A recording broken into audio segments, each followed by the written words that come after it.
everybody, Mike with Enviroscape LA, and you know me, I have to make a YouTube video when I get excited. And what gets me excited about life, what gets me juiced up, what gets me passionate, it's water conservation. Anything I can do to save water is going to make a difference.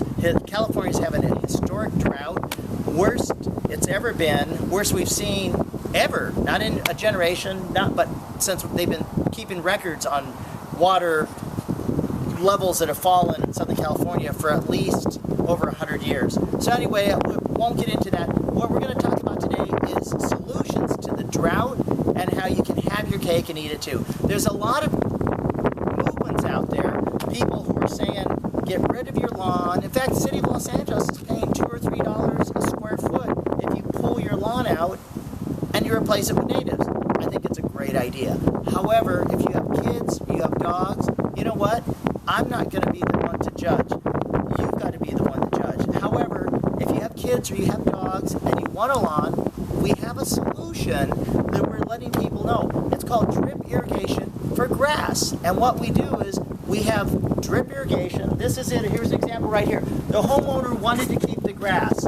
So you know what? That's fine. If you're going to keep grass, keep it, but let us install drip irrigation. And so we installed the Rainbird Copper Shield Technology drip irrigation. And the reason I say Rainbird is because Rainbird makes drip tubing with a little copper strip every 12 inches. The copper strip prevents roots from going into the tubing, so it's going to last forever. It won't get clogged up. It's drain proof. No other drip irrigation has that. So we don't need any chemicals or herbicides or pesticides to handle that. It's a sustainable drip irrigation. So that's what we did here. It only took about 5 minutes to install this. I mean, it was hard. We actually did another video. Louis did that, the video on that. He talked about the specifics, the little bit of algebra that goes on with this. But anyway, this is the final product. Let me show you over here. We have a drip irrigation filter. And what I love about Rainbird is, and this is not a Rainbird commercial, I just love their product. This actually has a, this is the valve right here. You can turn it on manually right here. You can hear that, can hear it going on. Okay, that's how the manual overdrive. This right here is the filter for the drip irrigation. And got a tiny little bit of debris in there already. That's city water. Okay, but you don't want that plugging your holes up from the inside. So I just cleaned out my filter. Now, a drip irrigation system is like a big, it's like a big balloon underneath the ground. And so if you blow on a balloon and blow and blow and blow, eventually it's going to pop. Well, the same thing with drip irrigation. It's like a big balloon underneath the ground. So what you want to do is you want to make sure that when there's air in there and then the valve says turn on water and it flushes the system, floods it with water, you want to make sure that the air and the water don't compete and your whole system, like a balloon, the joints will get loose. It'll fall apart. I guarantee it after a few years.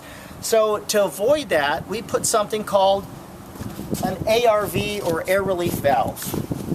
That's right here. That you never need to service it, never need to do anything. The only thing that thing does is it just lets extra air out. So you always want to recommend with every drip irrigation system you put an air relief valve. Now the other thing is, I was at a garden this morning of a drip irrigation garden that we installed about 3-4 years ago, and they forgot. It was at a school. It was a garden that teaches kids how to garden. The organization is called Grow Great. Anyway, for some reason, the clean out didn't get cleaned out. And so I went and turned the valve on over there. And this is a clean out here.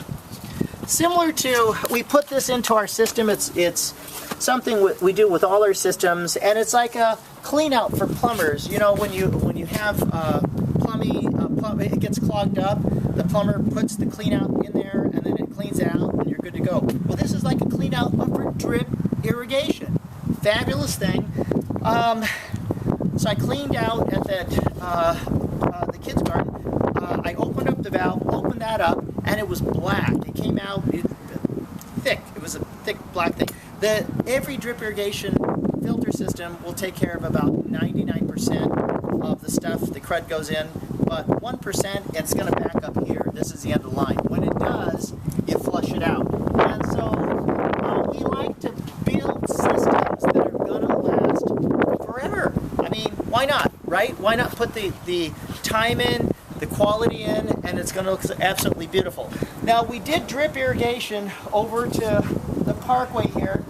This was just a nasty looking patch of weeds when we got here originally. What we did was we pulled everything, all the weeds out. We put drip irrigation. We did a lot of native drought-tolerant plants here. We put a little solar power. Love the solar power, by the way. There was no way we could have ran wire out. It's adobe soil. We would have had to bust concrete. It was just a nasty thing. Drip irrigation, beautiful. And then, solar powered lighting, beautiful. Drip irrigation, the native plants. And then the native plants are not going to need a whole lot of water. Drought tolerant native plants, we call them California friendly. Also, the drip irrigation, when we covered it with mulch. The whole goal is to try to create living soil. How you do that is you put mulch down. The microorganisms in the ground gobble it up. As soon as they gobble it up, eventually you're just going to see soil. Then you put a new batch on, and then it goes on and on and on. And so, but you want to make sure that you always want to put about 2 or 3 inches of mulch. And so, the drip irrigation is actually an indicator light that, hey, I need to put more more mulch down. Doesn't get any easier than that. If you practice these things, I guarantee you will save a ton of water. Just remember, the best source of water is conservation. This is Mike from Enviroscape LA signing off. When you think sustainability, think Enviroscape LA.